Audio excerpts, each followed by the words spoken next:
Al-Sharaq is currently Chief of GI and Hepatology and leader of the Clinical Epidemiology and Outcomes Program in the Michael DeBakey VA Medical Center and Baylor College of Medicine in Houston. Dr. Al-Sharaq has also assumed leadership roles in AGA, ACG, and AASLD. Importantly, he is the editor-in-chief for the journal Clinical Gastroenterology and Hepatology. He has published over 270 articles. His seminal work on hepatocellular carcinoma that was published in the New England Journal of Medicine in 1999 has been cited more than 2,000 times. Now that said, all the above-mentioned achievements are not good enough to make Dr. Al-Sharaq the recipient of the GM Hold Lecture.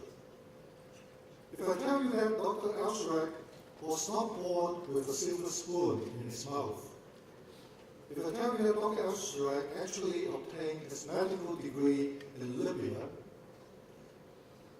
and he only came to the United States with very little knowledge about the culture as well as the English language some 20 years ago, then you will be amazed by how he has strived to obtain his current achievements. It is indeed a legend. So without further ado, I would like to invite Dr. Al-Sharaq to come up to the stage to deliver the OGL lecture.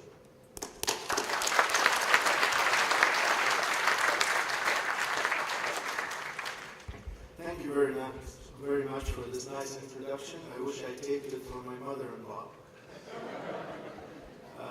I'm so privileged to be invited for this first Dr. Ho's lecture and to be on the stage with some of my idols, Dr. Lieberman, Dr. Sung, Dr. Chan, and Dr. Sung Lee in the back.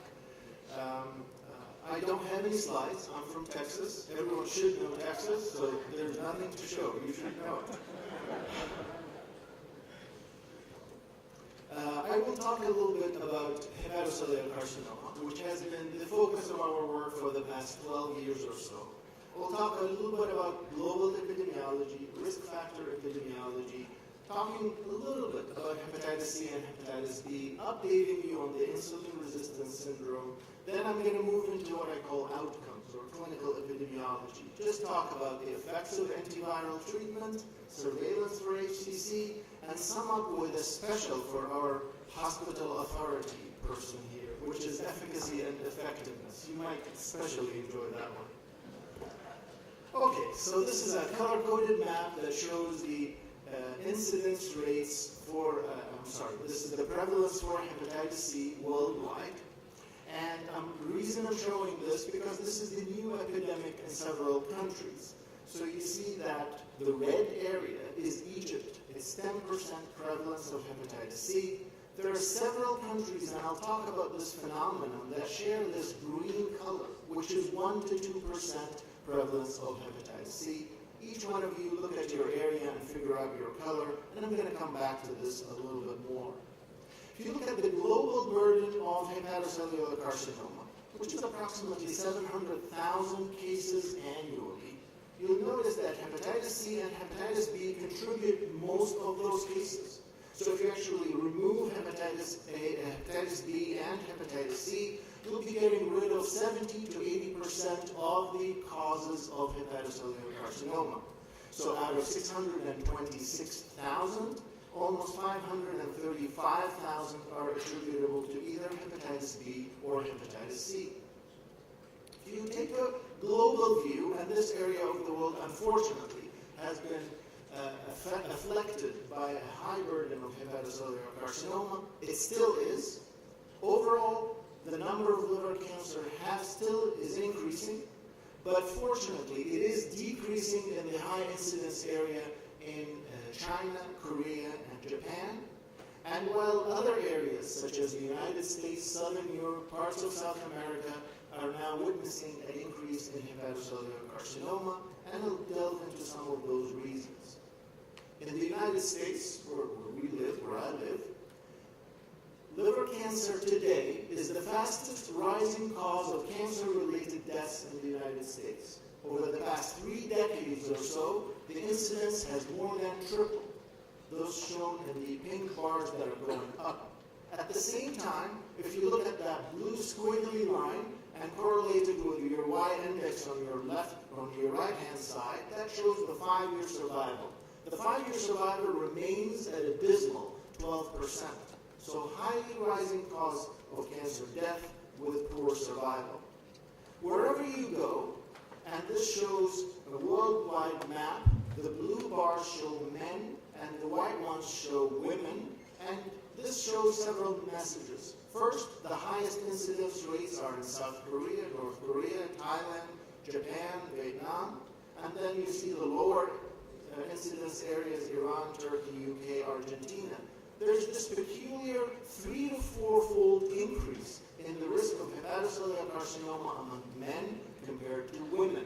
The reasons for that are not known. Now, men are known to be pigs by nature, so they have things such as hepatitis B, alcohol, but even if you control for those risk factors, there remains to be some intrinsic differences between men and women within each one of those risk factors.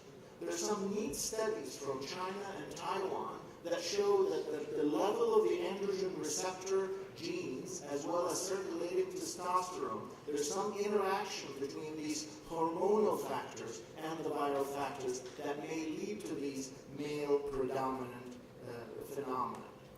I think it's crucial, once you talk about hepatocellular carcinoma, is to focus on liver cirrhosis, because 90% of cases of liver cancer, wherever you go, will happen in the background of either advanced hepatic fibrosis or liver cirrhosis. And if you want a number to remember, people with cirrhosis have anywhere between 1 to 7% per year risk of liver cancer, which means if you take care of cirrhotic patients for 10 years or so, the risk of developing liver cancer is as high as 50%. And this is true in Asians and non-Asians. Hepatitis B is one of those unique causes where it's often quoted that there is liver cancer that happens in the absence of cirrhosis, in some cases with hepatitis B. That is true. But nevertheless, even in hepatitis B, most of the cases with liver cancer happen at a background of liver cirrhosis. So you see the numbers, and it varies between the area and the cause from as low as 89% to as high as 100% cases of liver cancer with underlying cirrhosis. So these are the facts for hepatitis C. The prevalence, if you look at anywhere around the world, the prevalence of hepatitis C positivity in hepatocellular carcinoma varies from a low of 20% to a high of 90%, and that 90% is in Japan. The relative risk, so someone infected with hepatitis C compared to someone not infected with hepatitis C, the relative risk is elevated by 25-fold, and that's almost as high as hepatitis B.